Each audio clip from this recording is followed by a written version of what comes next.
Hello and welcome back to RC Workshop. So today I'm just going to show you up close and personal the little cage build that I bought. I bought this cage as just a cage, and as you'll have seen on my previous videos, what I've done is I've loaded my Scout axles onto this cage. As well as that, I have put an RC 4-wheel drive 2-speed transmission in there. That's an all metal transmission. Really nice piece of kit, feels nice, everything fits together nice and plush on there.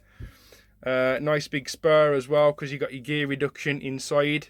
And I say you got your servo there for 2 speeds, so you got high and low gear on the fly from the remote. The cage, this cage is not going to break. I'm going to actually send and smash this cage around. I might even get some Wraith axles and drop the Wraith axles on there and some piggyback shocks and stuff. Really bling it up, because I'm a real big fan of this cage build. I really like the bonnet.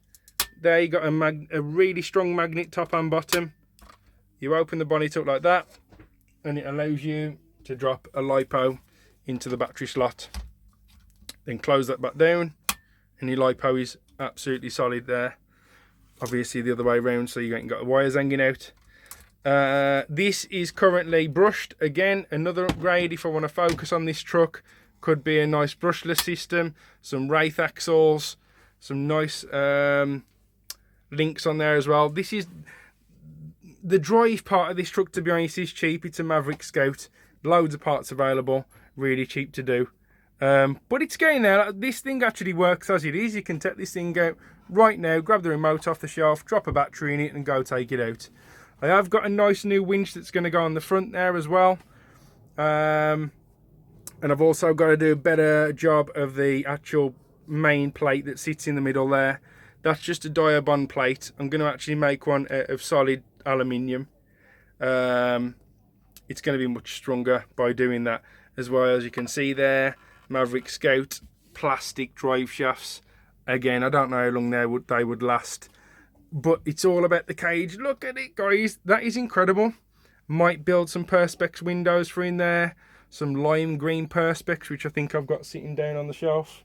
Or some bright, like high, really bright yellow, orange. Might do that. That'd look good. I could definitely spend loads of money on this truck, guys. That cage is really, really nice. The shocks ain't too bad on there. I found them in the shed, literally. Put some grey springs on there. And the articulation is brilliant. I'm not sure how old those shocks are or what they're off.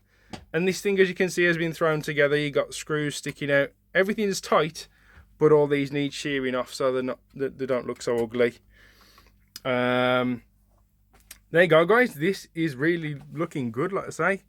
I will do a running video on this shortly because it's ready to rock. What I'll do is probably drop a battery in there, give my son the remote and let him throw it around some rocks and some dirt while I do some recording. Anyway, guys, please rate, comment and subscribe. And if you do want to see this build in more action, or you want to see more being spent on it, let me know and I'll spend some more money on this build. See you on the next one. See ya.